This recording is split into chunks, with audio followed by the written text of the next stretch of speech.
کیونکہ قرآن وہ اللہ کی مقدس کتاب ہے، وہ عظیم الشان کتاب ہے جس کو پڑھنا بھی عبادت ہے، وہ مقدس کتاب جس کا چھونا بھی عبادت ہے، وہ مقدس کتاب جس کا دیکھنا بھی عبادت ہے، وہ مقدس کتاب جس کا بوسہ لینا بھی ہے۔ جس نے قرآن شریف کو یاد کیا، حفظ کیا، سینے میں سجا لیا اور حرام کردہ چیزوں کو حرام جانا، حلال کردہ اشیاء کو حلال ہی یقین کیا، تو ان کا ٹھکانہ جنت ہے، جنت۔ یعنی وہ حافظ قرآن جس نے قرآن پڑھا، قرآن کو یاد کیا، سینے میں سما لیا، اس کا ٹھکانہ جنت ہے، جنت۔ اور یہی تک نہیں، کل قیامت کے دن وہ حافظ قرآن اپنے خاندان کے 10 ایسے افراد کی وہ شفاعت کریں گے جن کے لیے دوزخ واجب کر دیا جائے گا۔ یعنی ان کے خاندان میں 10 ایسے لوگ ہوں گے جن پر اللہ تبارک و تعالیٰ کی مہریں لگ چکی ہوگی، یہ جہنمی ہے، یہ دوزخی ہے، اسے دوزخ میں پہنچا دو، اسے جہنم میں پہنچا دو۔ اگر اس کے خاندان میں ایک حافظ ہے، ان 10 کو بخشوا کر کے اسے جنت ملے۔ اسٹیج پہ بیٹھے ہوئے علماء کرام، باوقار سامعین، پردہ نشین میری ماں بہنوں، السلام علیکم ورحمۃ اللہ وبرکاتہ۔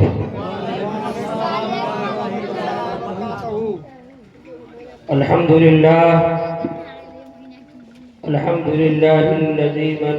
علینا برسولہ وہدانا بہ الی سواء سبیلہ وأمرنا بتعظيمه وتكريمه وتبجيله وفرض على كل مؤمن أن يكون حب إليه من نفسه وأبويه وخليله وجعل اتباعه سببا لمحبة الله وتفضيله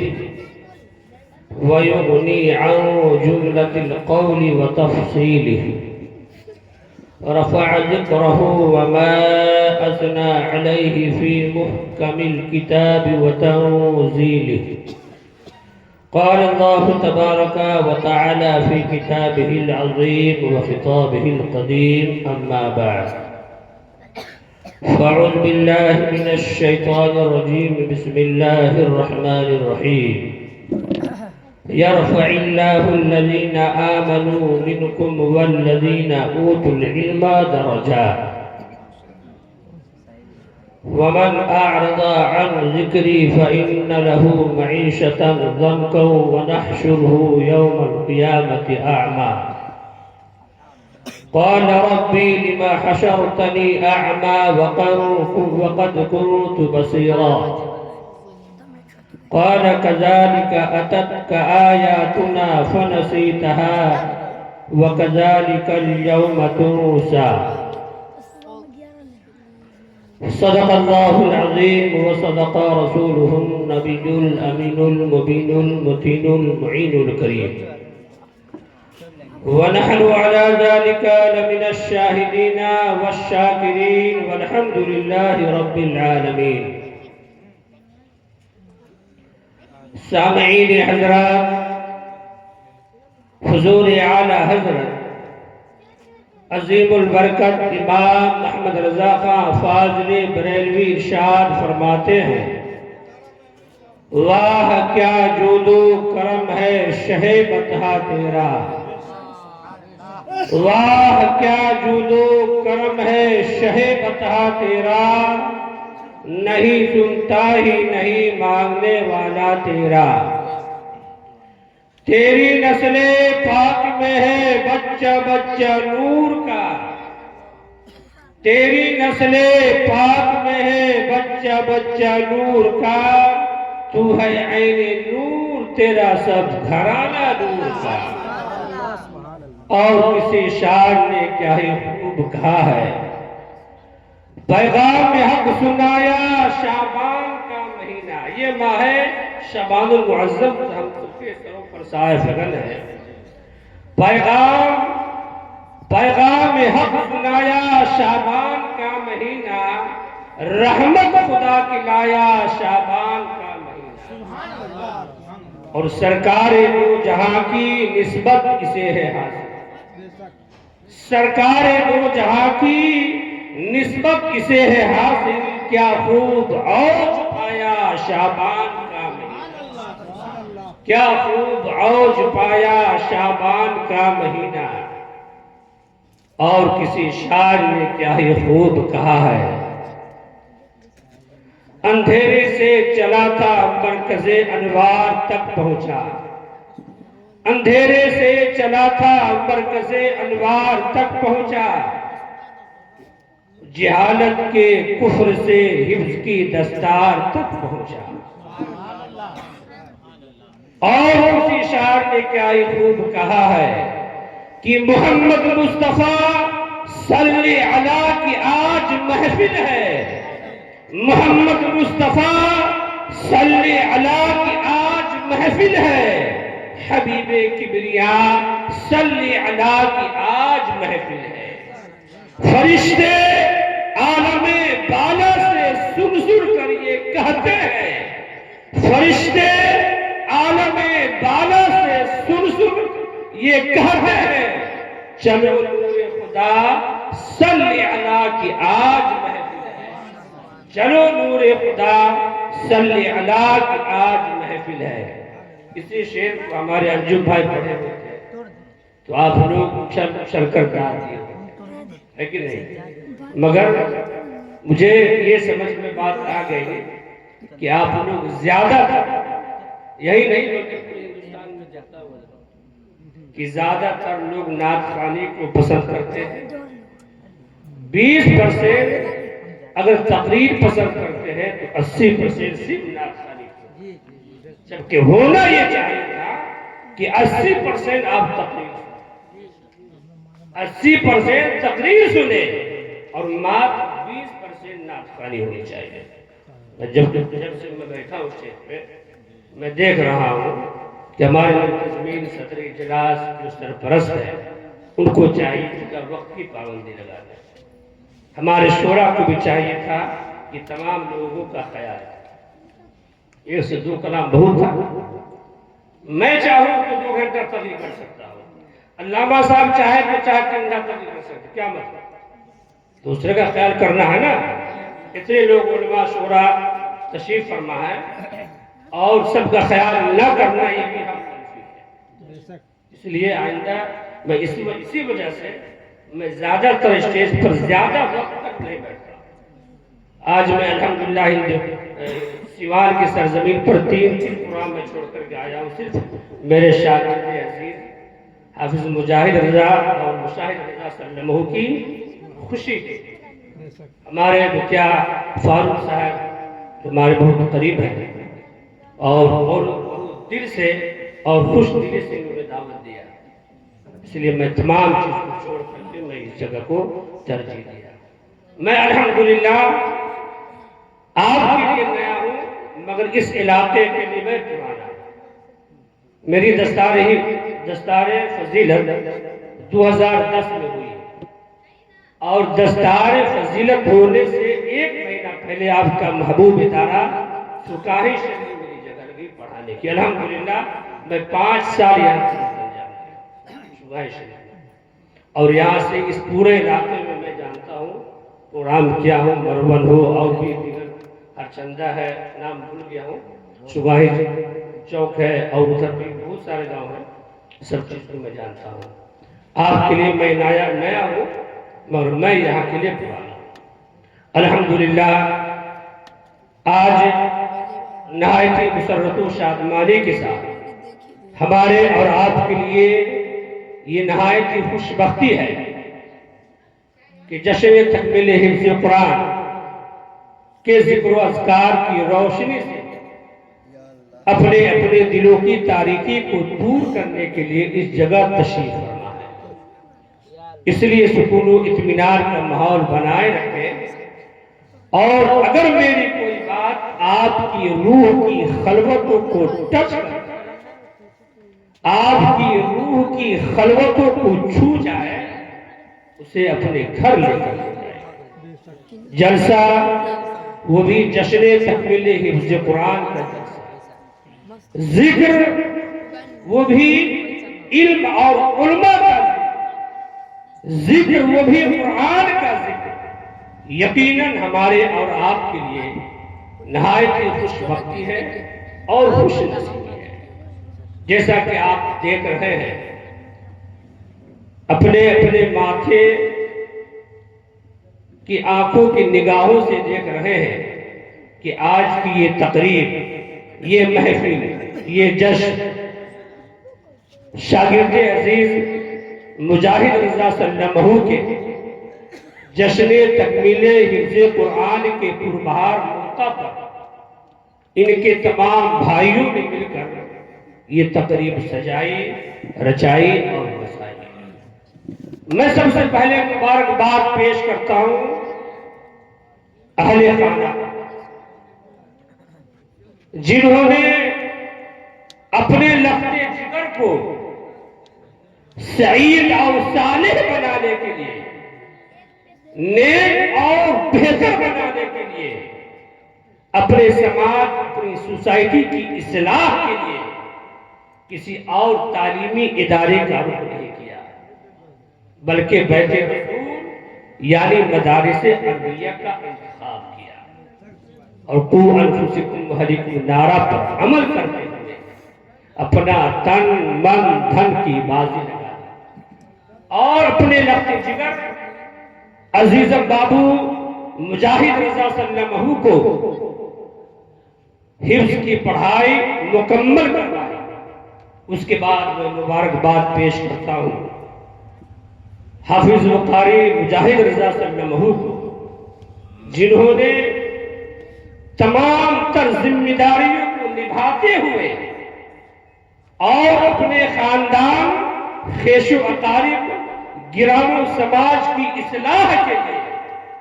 وہ منزل کو حاصل کیا، اس مقام پر پہنچا، اس منزل پر گامزن ہوا جس منزل کے لیے، جس راہ کے لیے، جس جگہ کے لیے، جس علم کے لیے ہم اور آپ برسوں سے تمنا ہے، اور آپ سے کہیں زیادہ آپ نے سنا ہے، ابھی آپ سے کہیں زیادہ، بھائی سے کہیں زیادہ، چچا سے کہیں زیادہ، ماموں سے کہیں زیادہ، خیش و اقارب سے کہیں زیادہ اس استاد کو خوشی ہوتی ہے جب شاگرد کامیاب ہو۔ کیوں؟ استاد وہ تمام درخت ہے جس کے سائے میں بیٹھ کر انسان کو روحانی سکون ملتا ہے۔ استاد ایسا درخت ہے جس کے سائے میں بیٹھ کر انسان کو جینے کا سلیقہ ملتا ہے۔ استاد ایسا چراغ ہے جو خود تو جلتا ہے لیکن دوسروں کو روشنی عطا کرتا ہے۔ استاد وہ دل نواز خوشبو ہے جو جسم و روح کو تاحیات معطر رکھتی ہے۔ استاد وہ شبنم ہے جو اپنے شاگردوں کو تازگی عطا کرتا ہے۔ استاد وہ شبنم ہے جو مرجھائے ہوئے پھول کو کھلا دیتا ہے۔ استاد وہ شعلہ ہے جو شاگرد کی بدتمیزی پر برف بار بن جاتا ہے۔ استاد وہ انجمن ہے جس کے سائے میں رہ کر انسانیت کی معراج ہوتی ہے۔ استاد وہ سمندر ہے جو خود تو پیاسا ہے لیکن دوسروں کو سیراب عطا کرتا ہے۔ استاد وہ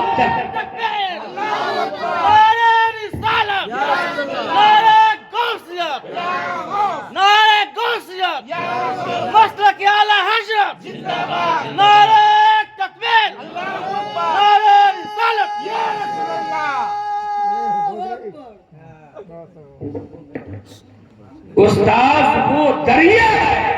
جو خود تو پیاسا ہے لیکن دوسروں کو سیراب کرتا ہے۔ استاد وہ نہر ہے، استاد وہ سمندر ہے جو خود تو پیاسا ہے لیکن دوسروں کو سیراب، مگر یہ ہماری اور آپ یہ کم نصیبی ہے کہ استاذ کی قدر و منزلت نہیں کرتے، استاذ کی قدر نہیں کرتے ہیں۔ یاد رکھیے، علم ہو اور ادب نہیں ہے کوئی فائدہ نہیں، علم ہو تہذیب نہیں ہے کوئی فائدہ نہیں، علم ہو اور تمدن نہیں ہے کوئی فائدہ نہیں۔ اس لیے میں اپنے شاگردوں کو میں ہمیشہ کہا با ادب با نصیب، بے ادب بے نصیب۔ آپ ادب کے ساتھ جب استاد کے ساتھ پیش آئیں گے، اپنے بڑوں کے ساتھ پیش آئیں گے، اپنے چچا کے ساتھ پیش آئیں گے، تو تمام لوگوں کی دعائیں آپ کے ساتھ شامل ہیں، تمام لوگوں کی دعائیں آپ پر رہتی ہیں، اور استاذ کا روحانی فیض ہمارے علماء تشریف فرما ہے۔ اگر استاذ کسی وجہ سے اگر ناراض ہے، کسی بات پر اگر ناراض ہے، تو شاگرد چاہے جتنا پڑھ لے مگر کامیابی نہیں ملتی۔ کیوں؟ استاذ کا روحانی فیض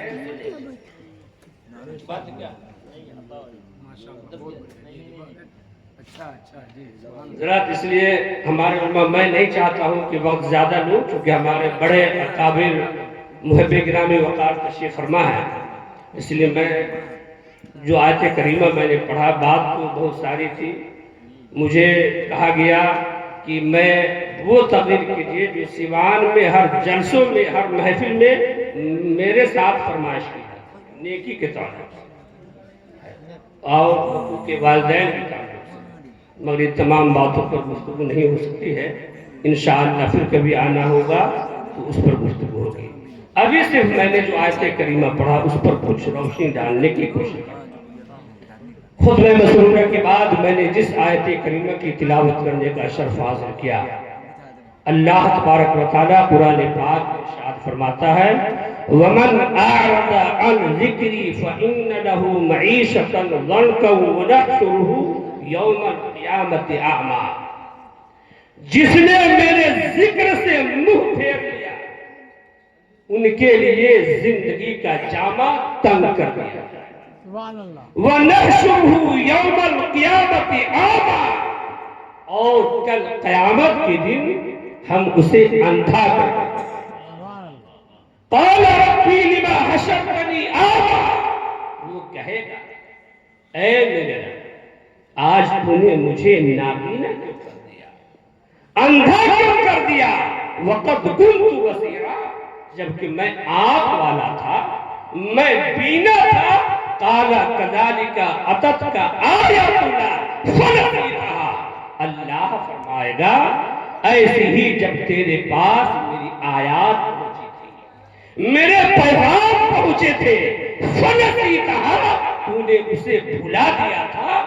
ایسی ہی وَكَذَلِكَ الْيَوْمَ تُنْسَىٰ، اور ایسی ہی آج تمہیں یہاں فراموش کر دیا جائے گا، تمہیں بھلا دیا۔ حضرات، اس آیت کریمہ پر جب آپ غور کریں گے تو جسم کے رونگٹے کھڑے ہو جائیں گے۔ اللہ تبارک و تعالی صاف صاف لفظوں میں فرماتا ہے جس نے میرے ذکر سے منہ پھیر لیا، میرے ذکر سے منہ گردانی کر لیا، میرے ذکر سے منحرف ہو گیا، ان کے لیے زندگی کا جامہ تنگ کر دیا جائے گا، روزی کم کر دی جائے گی، اور یہی تک نہیں، سزا کے طور پر، عذاب کے طور پر کل قیامت کے دن ہم اسے اندھا کر کے اٹھائیں گے، نابینا کر کے اٹھائیں گے۔ وہ کہے گا اے میرے پروردگار عالم، اے میرے پالنہار، آج تو مجھے اندھا کر کے کیوں اٹھایا ہے، نابینا کر کے کیوں اٹھایا ہے؟ اللہ فرمائے گا کہ اے میرے بندے، جب تیرے پاس میری آیات پہنچی تھی، میرا پیغام پہنچا تھا، میرا حکم پہنچا تھا، تو نے اسے بھلا دیا تھا، تو نے اسے فراموش کر دیا تھا، تو نے اسے ٹھکرا دیا تھا، تو ایسے ہی آج تمہیں یہاں فراموش کر دیا جائے گا، تجھے بھلا دیا جائے گا اور تمہیں ٹھکرا دیا جائے گا۔ رات اس آیت کریمہ میں جو لفظ ذکر کا لفظ ذکر کیا گیا ہے اس میں دو قول ہیں۔ بعض مفسرین کرام کا یہ کہنا ہے کہ ذکر سے مراد صرف اور صرف قرآن کا ذکر، یعنی قرآن پڑھنا، قرآن کا ذکر کرنا، قرآن کی تلاوت۔ بعض دوسرے مفسرین کرام کا کہنا ہے کہ نہیں، یہاں ذکر سے مراد عام ذکر الہی مراد ہے، چاہے وہ قرآن کا ذکر ہو یا سبحان اللہ کا ذکر ہو یا الحمدللہ کا ذکر ہو یا کوئی بھی ذکر و اذکار ہے، مگر معتبر اور بہتر اور یہ ہے کہ یہاں ذکر سے مراد قرآن کا ذکر لیا، کیونکہ قرآن وہ اللہ کی مقدس کتاب ہے، وہ عظیم الشان کتاب ہے جس کو پڑھنا بھی عبادت ہے، وہ مقدس کتاب جس کا چھونا بھی عبادت ہے، وہ مقدس کتاب جس کا دیکھنا بھی عبادت ہے، وہ مقدس کتاب جس کا بوسہ لینا بھی عبادت۔ اور نبی کریم صلی اللہ علیہ وسلم کی روایت کردہ احادیث کریمہ میں اس کی خوب وضاحت ہوئی۔ حضرت نبی کریم صلی اللہ علیہ وسلم ارشاد فرماتے ہیں، جس نے قرآن شریف کو یاد کیا، حفظ کیا،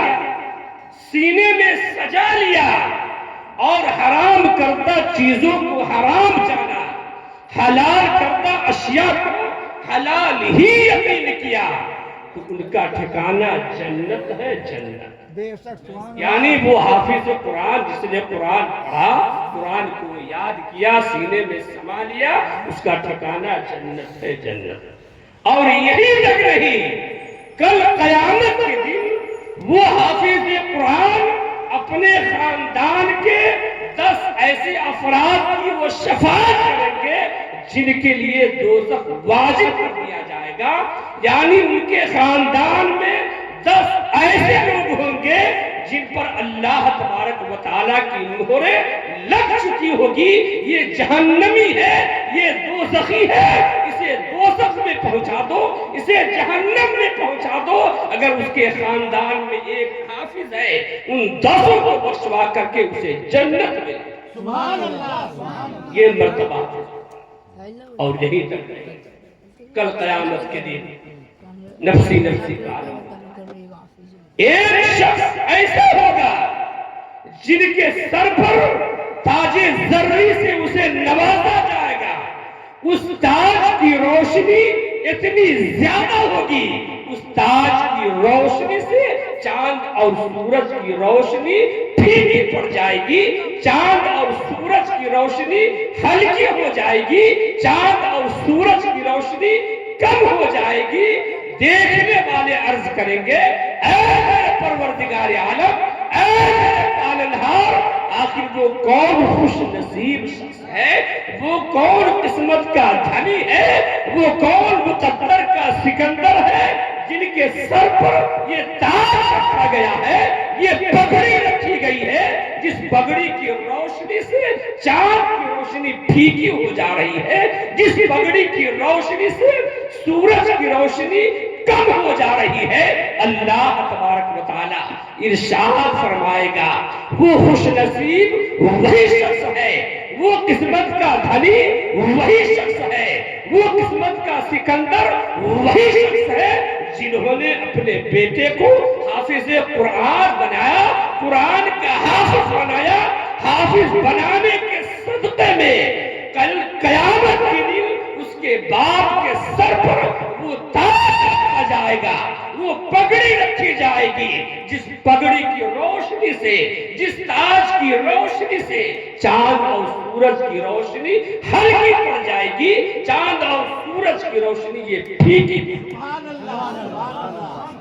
یہ مرتبہ یہ نعرہ رسالت، عظمت قرآن شریف، عظمت قرآن شریف، مذہب اسلام، مذہب اسلام، مروان کا عوام، مروان کا عوام، نعرہ تکبیر، نعرہ رسالت۔ اب آخری بات چونکہ آدھا گھنٹے گفتگو ہو چکی ہے، نبی کریم صلی اللہ تعالی علیہ وسلم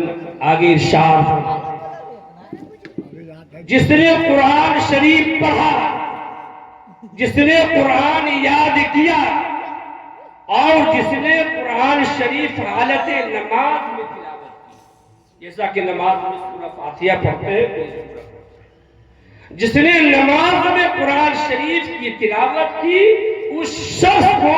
ہر حرف کے بدلے 100 نیکیوں کا ثواب عطا کیا۔ یعنی نماز میں ایک حرف کے بدلے 100 نیکیوں کا ثواب عطا کیا۔ اور جس نے غیر نماز یعنی نماز سے باہر وضو کر کے، باوضو ہو کر کے قرآن شریف کی تلاوت کیا، اس شخص کو ہر حرف کے بدلے 25 نیکیوں کا ثواب عطا کیا۔ اور جس نے بے وضو قرآن شریف پڑھا، بانی پڑھا، بے وضو قرآن شریف پڑھا، اس شخص کو ہر حرف کے بدلے 10 نیکیوں کا ثواب عطا کیا۔ اور حضرت معاذ بن جبل رضی اللہ عنہ سے مروی ہے، آپ فرماتے ہیں کہ میں نبی کریم صلی اللہ علیہ وسلم کے ہمراہ ایک سفر میں تھا، میں نے عرض کیا ہے اللہ کے رسول صلی اللہ علیہ وسلم، آپ مجھے وہ علم دیجیے، وہ بات بتائیے، وہ چیز سمجھائیے جس سے ہم کچھ فائدہ، کچھ ہم سیکھ سکیں۔ اللہ کے رسول صلی اللہ علیہ وسلم نے فرمایا، اے معاذ بن جبل، اگر تم سعادت مندوں کی طرح زندگی گزارنا چاہتے ہو، شہداء کی موت مرنا چاہتے ہو، شدت گرمی کے دن یعنی قیامت میں ٹھنڈا اور گھنا سایہ حاصل کرنا چاہتے ہو، اور گمراہیوں سے بچنے کا ارادہ رکھتے ہو، تو قرآن شریف کی تلاوت کرتے رہا کرو، کیونکہ یہ اللہ کا کلام ہے، شیطان سے بچنے کا یہ محفوظ قلعہ ہے، اور نیکیوں اور بدیوں کے ترازو میں یہ بہت وزنی ہے۔ اور آپ نے یہ بھی فرمایا کہ میری امت کی عبادات میں سے افضل ترین عبادات قرآن شریف کی تلاوت کرنا ہے۔ اس لیے کہا جاتا ہے کہ ہر مکلف آدمی پر یہ واجب ہے کہ قرآن شریف کی تلاوت کرے، قرآن شریف کو یاد کرے، اور اگر نہیں تلاوت کر سکتے ہیں تو قرآن شریف کا وہ علم سیکھے۔ کیا چلا اس حدیث پاک سے کہ ہمیں اور آپ کو علم دین سیکھنا بھی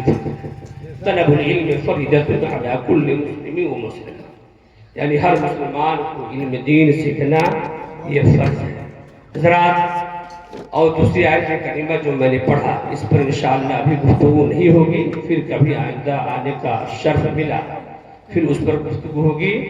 اسی چند جملوں کے ساتھ میں اپنی گفتگو اس میسیج اور آخری پیغام کے ساتھ ختم کرنا چاہتا ہوں کہ علم جب سیکھے ادب بھی سیکھے، علم جب سیکھے تہذیب بھی سیکھے، علم جب سیکھے تو تادیب بھی سیکھے، تہذیب و تمدن کے دائرے میں رہنا چاہیے۔ جب بچہ گھر آئے تو نماز کی پابندی کرنی چاہیے، سر پر ٹوپی بھی رکھنی چاہیے، اور اپنے بڑوں کا ادب بھی کرنا چاہیے، چھوٹوں پر شفقت بھی کرنی چاہیے۔ اگر آپ نماز کی پابندی کریں گے تو انشاءاللہ العزیز آپ کو دنیا میں بھی کامیابی ہے اور آخرت میں بھی کامیابی ہے۔ دعا ہے کہ اللہ تبارک و تعالی ہم تمام مسلمانوں کو اس چھوٹی سی گفتگو پر ہمیں اور آپ کو زیادہ سے زیادہ عمل کرنے کی توفیق عطا فرمائے۔ بالخصوص میں تہہ دل سے دعا گو ہوں عزیز بابو مشاہد رضا صلی اللہ علیہ وسلم کو خوب علم دین سیکھنے کی توفیق عطا فرمائے، تہذیب و تمدن کے دائرے میں رہنے کی توفیق عطا فرمائے۔ بالخصوص کیا نام ہے، بالخصوص مرحوم مغفور عارف حسین صاحب کی قبر میں رحمت نور کی بارش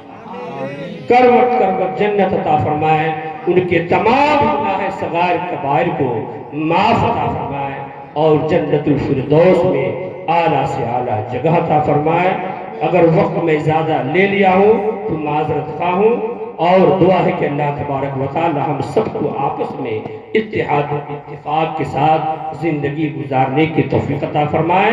اور اپنے اپنے اماموں کی قدر کرنے کی توفیق۔ ایک آیت کہ میں نے پڑھا تو ربی زدنی علما،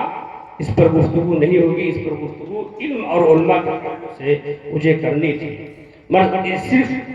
یہ میسیج میں سنانا چاہتا ہوں کہ ہمیں اور آپ علماء کی قدر کرنے کی توفیق عطا فرمائے، بالخصوص خطیب امام کی قدر کرنے کی توفیق عطا فرمائے۔ جب میں سنتا ہوں اور دیکھتا ہوں کہ چھوٹی چھوٹی بات پر لوگ یہ کہہ دیتے ہیں کہ امام کو ہٹا، امام کو نکال، بہت افسوس ہوتا ہے۔ ارے کمی اور یہ کس کے اندر نہیں ہے؟ کوئی بھی پورے دنیا میں ایک بھی آدمی آپ لائیے اور یہ ثابت کر دیجیے اس کے اندر کوئی کمی نہیں ہے۔ کبھی یہ بالکل محال ہے، ناممکن ہی نہیں، محال ہے۔ ہر انسان کے اندر، چاہے عالم ہو، جاہل ہو، عام ہو، عوام ہو، سب کے اندر اگر نیکی ہے، کچھ اچھائیاں ہے، کچھ کمیاں ہے۔ تو ہمیں اور آپ کو چاہیے کہ کمی کو نظر انداز کرنا چاہیے اور خوبیوں پر توجہ دینی چاہیے۔ جس کے اندر کچھ خوبی ہے اس پر سیکھنے، اپنے اندر یہ جذبہ پیدا کرنا چاہیے کہ اس جیسا خوبی میرے اندر آ جائے، اور اگر کمی ہے اس کمی کو نظر انداز کرنا چاہیے، پردہ پوشی کرنا چاہیے۔ بس چلتے چلاتے ہمیں اور آپ کو چھوٹی سی گفتگو پر عمل کرنے کی توفیق عطا فرمائے۔ استغفر اللہ ربی من کل ذنب واتوب الیہ وما علینا الا البلاغ۔ السلام علیکم۔